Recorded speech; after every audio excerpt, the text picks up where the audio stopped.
अल्हम्दुलिल्लाहि रब्बिल आलमीन वस्सलातु वस्सलामु अला सय्यिदिल अंबिया'i वल मुरसलीन व अला आलिहि व अस्हाबिहि अजमाइन अम्मा बाद। बिस्मिल्लाहिर रहमानिर रहीम।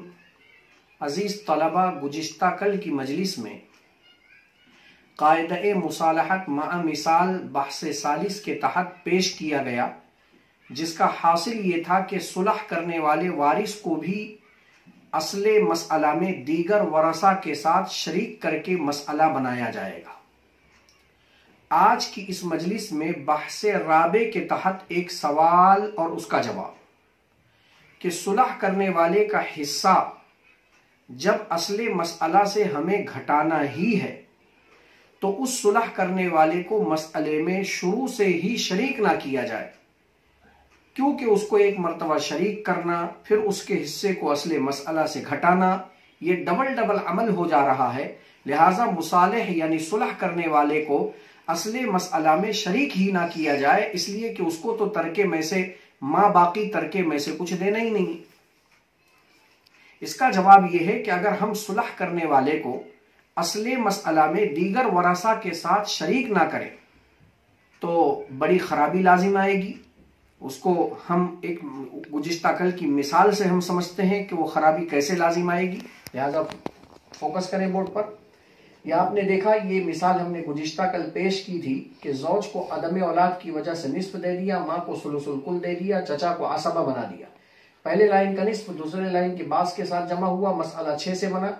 6 में से 3 हिस्सा बतौर निस्फ के ज़ौज मुसालिह सुलह करने वाले को मिल गया, बीवी को 6 में से, माँ को 6 में से 2 मिल गया। इसी तरीके से एक बचा वो चचा ने ले लिया।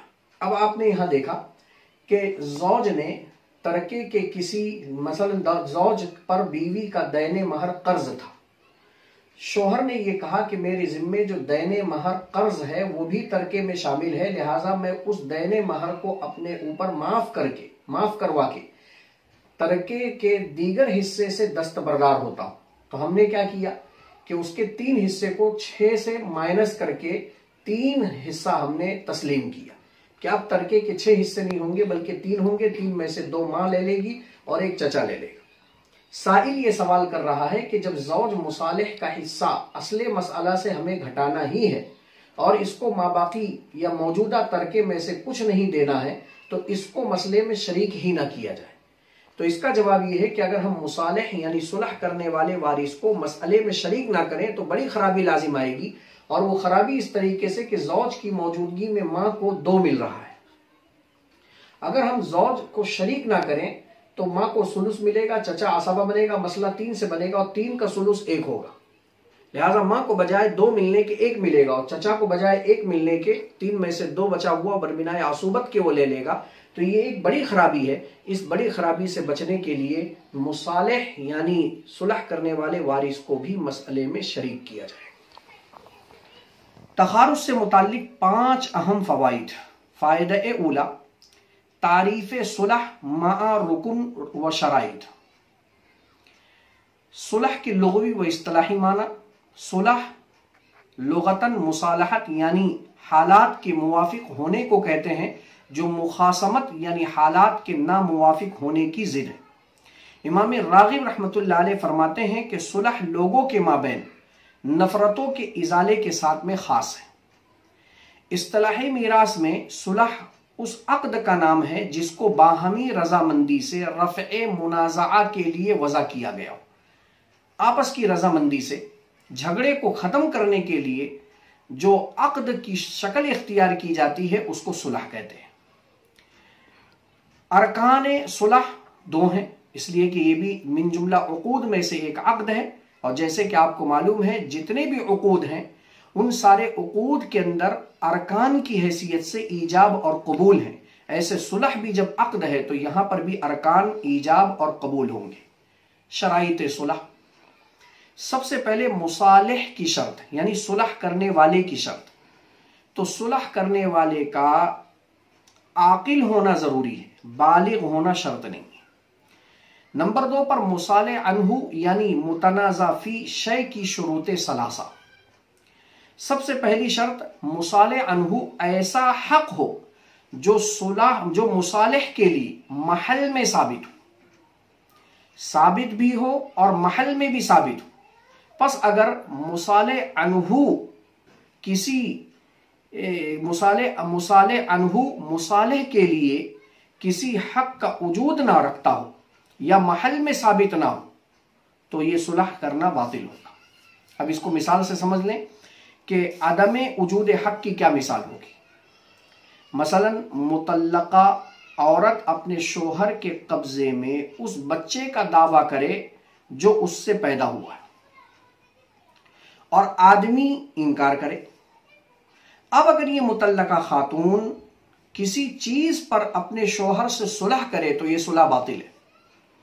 क्यों बातिल है? इसलिए कि नसब ये बच्चे का हक है और गैर के हक पे सुलह करना ये बिल्कुल बातिल है। तो ये अदम वजूद हक यानी इस मुतल्लका के लिए किसी हक का वजूद नहीं है, गैर हक पर ये सुलह कर रही है, लिहाजा ये बातिल है। और दूसरा हमने कहा महल में साबित हो, तो अदम सुबूत महल की मिसाल किताबुश शुफा के तहत आपने जुज़इया पढ़ लिया कि अगर शफी ने हक के शुफा दायर कर दिया दारे मशफूआ के लिए तो अब मुश्तरी ने यह खतरा महसूस किया कि काजी मेरी इस खरीदी हुई शय को मुझसे लेकर शफी को दे देगा, लिहाजा उसने शफी को लालच दिलाया कि कुछ पैसा लेकर सुलह कर लो और हक के शुफा को छोड़ दो।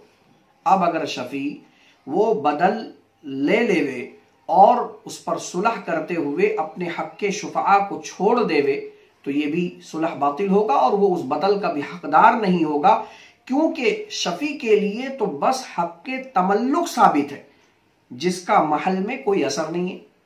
लिहाजा ये पहली शर्त है कि मुसाले अनहु मुसाले के लिए साबित भी हो हक के एतबार से और महल में भी साबित हो। दूसरी शर्त है मुसाले अनहु ऐसा हक हो कि उसका इवज लेना जायज हो। मसलन विरासत है, दमे अमद है वगैरह, इवज लेना जायज होना चाहिए तो ही सुलह सही होगी, और अगर इवज लेना जायज नहीं है तो सुलह करना सही नहीं होगा। नंबर 3 मुसाले अनहु अगर ऐसी शय हो जिसमें तस्लीम व कब्ज की जरूरत पड़ती हो, कब्जे की जरूरत पड़े, हवाले करने की जरूरत पड़े, मसलन दमे अमद है, माले विरासत वगैरह है, तो इस सूरत में मुसाले अनहु का मालूम होना जरूरी है ताकि झगड़े का अंदेशा ना रहे। और अगर उसमें तस्लीम व कब्ज की जरूरत ना हो, मसलन किसी हक को छोड़ना तर्के हक, तो उसमें कब्ज की भी जरूरत नहीं है और तस्लीम की भी जरूरत नहीं है, तो उसका मालूम होना कोई जरूरी नहीं है। बहरहाल ये मुसाले अनहु की शुरूत सलासा थी जो आपके सामने पेश कर दी गई। नंबर 3 मुसाले अलैह यानी बदले सुलह की शर्तें। सबसे पहली शर्त यह कि मुसाले अलैह यानी बदले सुलह माले मुतकव्वम हो। अगर वो माले मुतकव्वम नहीं है, मसलन खिंजीर है, शराब है, तो सुलह जायज नहीं, क्योंकि ये सारी चीजें माले मुतकव्वम नहीं है बल्कि शरीयत में इनको माली ही तसव्वुर नहीं किया गया है। नंबर 2 मुसाले अलैह यानी बदले सुलह मालूम हो, मजहूल ना हो, इसलिए कि अगर उसमें किसी भी किस्म की जहालत होगी तो अब यहां झगड़े का अंदेशा है, इस वजह से सुलह सही नहीं है। फायदा सानिया सुलह की उजूह अरबा मा अहकाम। सुलह की 4 किस्में। सबसे पहली किस्म मालूमुन अला मालूम, मालूम शय पर मालूम की सुलह करना। मसलन मुद्दई ने अपने हक का दावा किया कि जो घर या किसी आदमी के कब्जे में मालूम है और मुद्दआ अलैह ने उस मिल्क मालूम पर सुलह कर लिया। जाहिर सी बात है, मिल्क मालूम है और उसी मालूम मिल्क पर उसने सुलह कर लिया, तो यह सुलह जायज व दुरुस्त है, इसलिए कि मालूम है, और जब मालूम है तो किसी भी झगड़े का कोई इम्कान नहीं है। नंबर 2 मजहूलुन अला मालूम। अगर मुसाले अनहु ऐसी चीज हो जिसमें तस्लीम की जरूरत ना हो, कब्जे की जरूरत ना हो, और मुद्दई और मुद्दाले दोनों ने इस बात पर सुलह कर लिया हो कि मुद्दई को एक मुतअय्यन माल देगा ताकि मुद्दई दावा छोड़ दे तो ये सुलह जायज है। जैसे कि अभी इससे पहले बात आई कि अगर बदले मुसाले अनहु ऐसी शय हो कि उसमें तस्लीम व कब्ज की जरूरत ना हो, जैसे कि किसी दावे को तर्क करना, तो अगर वो मजहूल भी हो तो भी सुलह सही है। नंबर 3, मजहूलुन अला मजहूल। मुद्दई ने घर में किसी आदमी के पास रखे हुए हक का दावा किया। एक हक है, वो कह रहा बस एक हक है, कौन सा हक है? मजहूल है, और उस हक का उसने नाम नहीं लिया।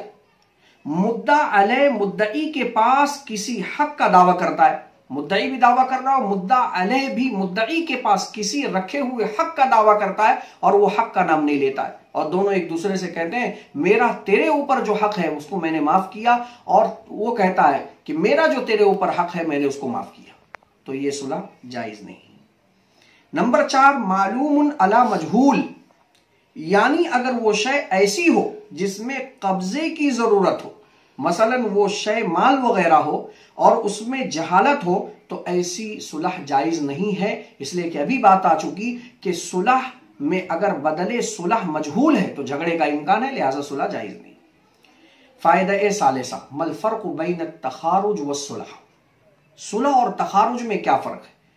तो इसका जवाब ये कि सुलह ये तखारुज से आम है, इसलिए कि तखारुज उस खास सुलह को कहते हैं जो वारिसीन के माबैन होती है, और सुलह ये आम है, वारिसीन के माबैन भी होती है, गैर वारिसीन के माबैन भी होती है।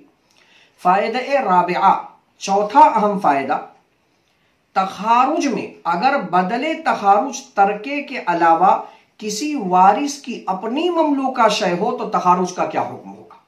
बड़ा अहम मसला है।